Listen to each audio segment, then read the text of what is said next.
Violence against Muslims in India is a part of religious violence in India. There have been several instances of religious violence against Muslims since partition of India in 1947, frequently in the form of violent attacks on Muslims by Hindu mob that form a pattern of sporadic sectarian violence between the majority Hindu and minority Muslim communities. Over 10,000 people have been killed in Hindu-Muslim communal violence since 1950 and 6,933 instances of communal violence between 1954 and 1982. The causes of this violence against Muslims are varied. The roots are thought to lie in India's history, resentment toward the Islamic domination of India during the Middle Ages, policies established by the country's British colonizers, and the violent partition of India into a Islamic Pakistan and a secular India with a Muslim minority.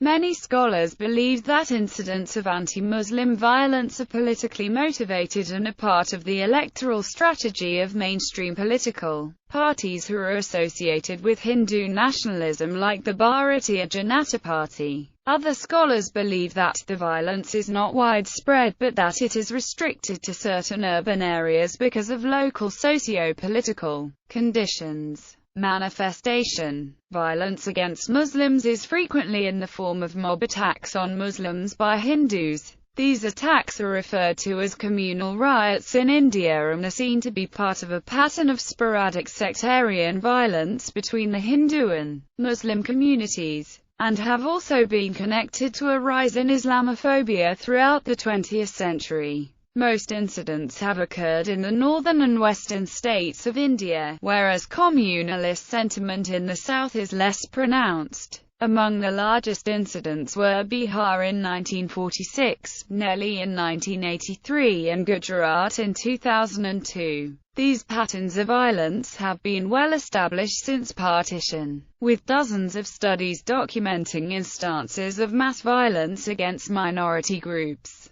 Over 10,000 people have been killed in Hindu-Muslim communal violence since 1950. According to official figures, there were 6,933 instances of communal violence between 1954 and 1982 and between 1968 and 1980. There were 530 Hindus and 1,598 Muslims killed in a total of 3,949 instances of mass violence. In 1989, there were incidents of mass violence throughout the north of India. Praveen Swami believes these periodic acts of violence have scarred India's post-independence history, and have also hindered India's cause in Jammu and Kashmir with regard to the Kashmir conflict. Causes and effects. The roots of this violence lie in India's history, stemming from lingering resentment toward the Islamic domination of India during the Middle Ages,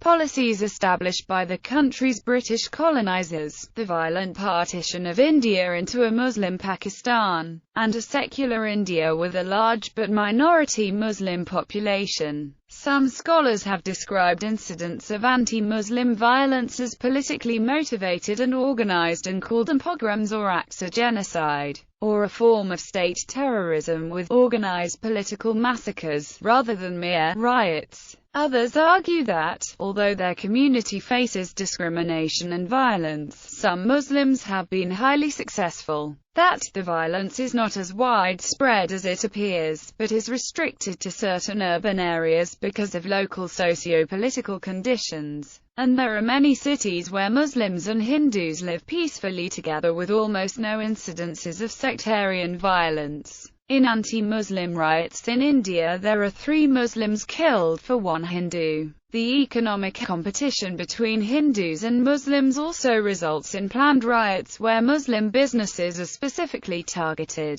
Role of political parties. Many social scientists feel that many of these acts of violence are institutionally supported, particularly by political parties and organizations connected to the Hindu nationalist volunteer organization, Rashtriya Swayamsevak Sangh. In particular, scholars fault the Bharatiya Janata Party and the Shiv Sena for complicity in these incidents of violence and of using violence against Muslims as a part of a larger electoral strategy. For example, research by Raheel Dattawala and Michael Biggs has stated that killings are far higher in areas where the BJP faces stiff electoral opposition than in areas in which it is already strong. In 1989, the north of India saw an increase in orchestrated attacks on Muslims, and the BJP had further success in the local and state elections. The social anthropologist Stanley Jayarajatambia concludes that the violence in Bhagalpur in 1989,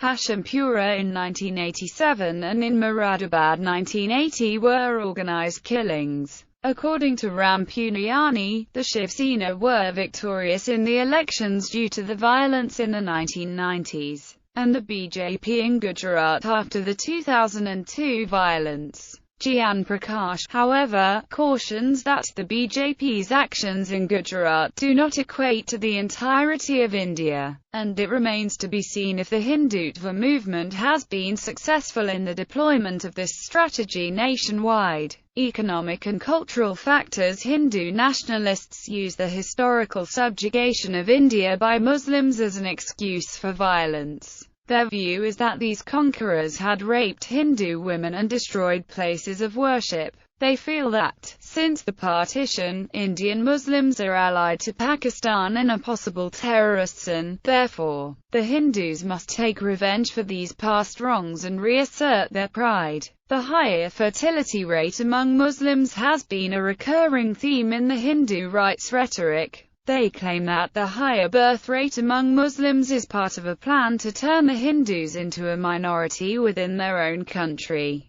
Another reason given for these outbreaks of violence is the upward mobility of the lower castes caused by the expansion of the economy. The violence has become a substitute for class tensions. Nationalists, rather than deal with the claims from the lower class, instead view Muslims and Christians as not fully Indian due to their religion, and portray those who carry out these attacks as heroes that defended the majority from anti-nationals. Muslims are viewed as suspect and their loyalty to the state is questioned because of the ill will still prevalent after the violence during partition. According to Omar Khalidi, anti-Muslim violence is planned and executed to render Muslims economically and socially crippled and, as a final outcome of that economic and social backwardness, assimilating them into lower rungs of Hindu society. Cultural nationalism has also been given as a reason for instances of violence carried out by Shiv Sena, which initially claimed to speak for the people of Maharashtra, but quickly turned their rhetoric to inciting violence against Muslims.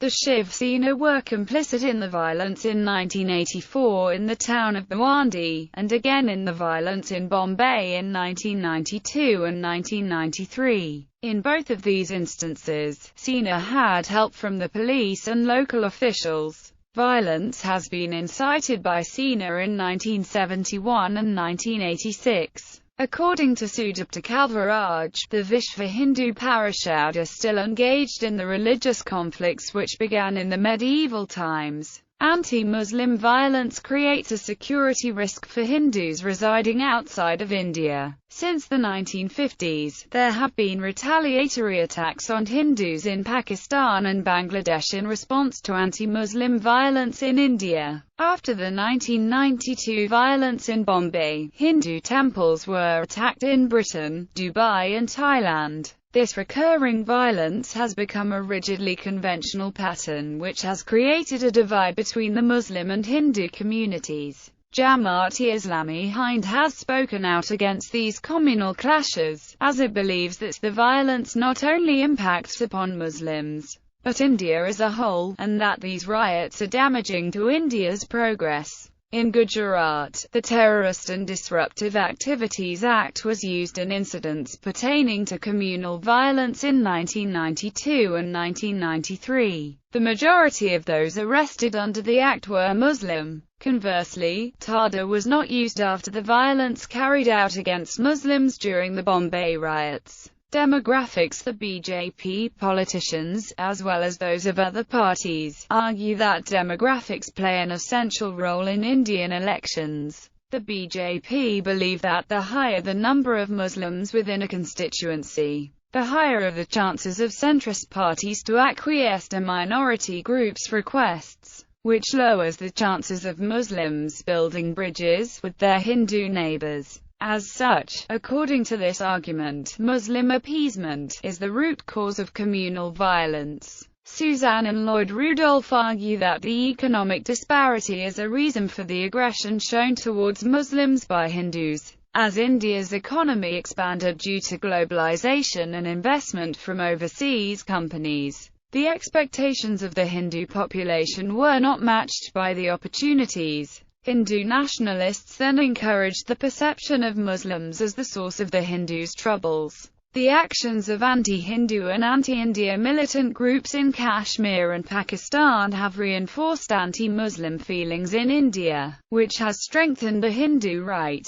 The Hindutva discourse portrays Muslims as traitors and state enemies, whose patriotism is suspected. Sumit Ganguly argues that the rise in terrorism cannot only be attributed to socio-economic factors, but also to the violence perpetrated by Hindutva forces. Major incidents. 1964 Kolkata riots between Hindus and Muslims had left over 100 people dead, 438 people were injured, over 7,000 people were arrested, 70,000 Muslims have fled their homes, and 55,000 were provided protection by the Indian Army. Muslims in Kolkata became more ghettoized than ever before in the aftermath of this riot. The riot was believed to be instigated by violence against Hindus in East Pakistan and the flow of refugees from there. Violence was also seen in rural West Bengal. 1983 Nellie massacre in the state of Assam. In 1983 the Nellie massacre occurred.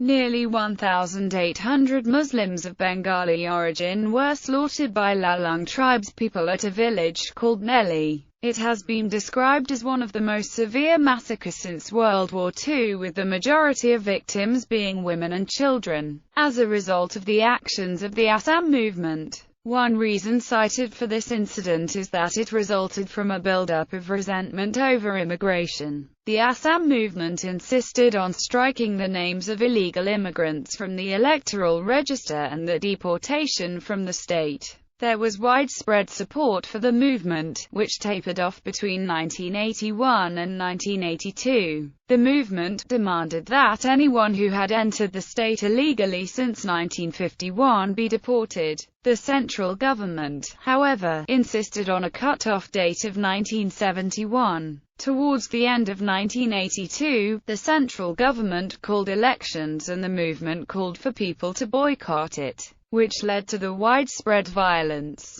The official Tiwari Commission report on the Nellie massacre is still a closely guarded secret. The 600-page report was submitted to the Assam government in 1984 and the Congress government decided not to make it public, and subsequent governments followed suit. Assam United Democratic Front and others are making legal efforts to make Tiwari Commission report public, so that reasonable justice is delivered to victims, at least after 25 years after the incident. Since then there have been no instances of communal violence in Upper Assam. 1969 to 1989. During the 1969 Gujarat riots, it is estimated that 630 people lost their lives. In 1980 in Moradabad, an estimated 2,500 people were killed. The official estimate is 400 and other observers estimate between 1,500 and 2,000. Local police were directly implicated in planning the violence. In 1989 in Bhagalpur, it is estimated nearly 1,000 people lost their lives in violent attacks, believed to be a result of tensions raised over the Ayodhya dispute and the processions carried out by VHP activists, which were to be a show of strength and to serve as a warning to the minority communities. 1992 Bombay riots. The destruction of the Babri Mosque by Hindu nationalists led directly to the 1992 Bombay riots. BBC correspondent Toral Varia called the riots a pre-planned pogrom that had been in the making since 1990, and stated that the destruction of the mosque was the final provocation. Several scholars have likewise concluded that the riots must have been pre-planned, and that Hindu rioters had been given access to information about the locations of Muslim homes and businesses from non-public sources. This violence is widely reported as having been orchestrated by Shiv Sena, a Hindu nationalist group led by Bal Thackeray, a high-ranking member of the special branch. Deshmukh gave evidence to the commission tasked with probing the riots. He said the failures in intelligence and prevention had been due to political assurances that the mosque in Ayodhya would be protected, that the police were fully aware of the Shiv Sena's capabilities to commit acts of violence, and that they had incited hate against the minority communities. 2002 Gujarat violence. Since partition, Muslim community has been subject to and engaged in sectarian violence in Gujarat. In 2002, in an incident described as an act of fascistic state terror, Hindu extremists carried out acts of violence against the Muslim minority population, in retaliation to ongoing sectarian violence and persecution by radicalized Islamists, often backed by the Pakistan intelligence services, with increasing support amongst the local Muslim population. The starting point for the incident was the Godhra train burning, which was allegedly done by Muslims. During the incident, young girls were sexually assaulted, burned or hacked to death. These rapes were condoned by the ruling BJP, whose refusal to intervene led to the displacement of 200,000. Death toll figures range from the official estimate of 790 Muslims and 254 Hindus killed, to 2,000 Muslims killed. Then Chief Minister Narendra Modi has also been accused of initiating and condoning the violence, as have the police and government officials who took part, as they directed the rioters and gave lists of Muslim-owned properties to the extremists. Malika Sarabhai, who had complained over state complicity in the violence, was harassed, intimidated and falsely accused of human trafficking by the BJP. 3 police officers were given punitive transfers by the BJP after they had successfully put down the rioting in their wards, so as not to interfere further in preventing the violence. According to Brass, the only conclusion from the evidence which is available points to a methodical pogrom, which was carried out with exceptional brutality and was highly coordinated. In 2007, Tehelka magazine released The Truth, Gujarat 2002, a report which implicated the state government in the violence, and claimed that what had been called a spontaneous act of revenge was, in reality, a state-sanctioned pogrom. According to Human Rights Watch, the violence in Gujarat in 2002 was pre-planned, and the police and state government participated in the violence. In 2012, Modi was cleared of complicity in the violence by a special investigation team appointed by the Supreme Court. The Muslim community is reported to have reacted with anger and disbelief, and activist T-Star Setalvad has said the legal fight was not yet over, as they had the right to appeal. Human Rights Watch has reported on acts of exceptional heroism by Hindus, Dalits and tribals, who tried to protect Muslims from the violence. Depictions. The film Parzania, which is based on the Gulbarg Society massacre which occurred during the 2002 violence, was boycotted by cinemas in Gujarat over fear of sparking another riot. The film documents atrocities such as families being burned alive in their homes by Hindu extremists, women being set on fire after being gang raped, and children being hacked to pieces. Final Solution by Rakesh Sharma is considered one of the better documentaries which covers the violence in Gujarat in 2002. The Central Board of Film Certification had tried to ban the film but, in 2004, Chairman Anupam Kher granted a certificate which allowed an uncut version to be screened.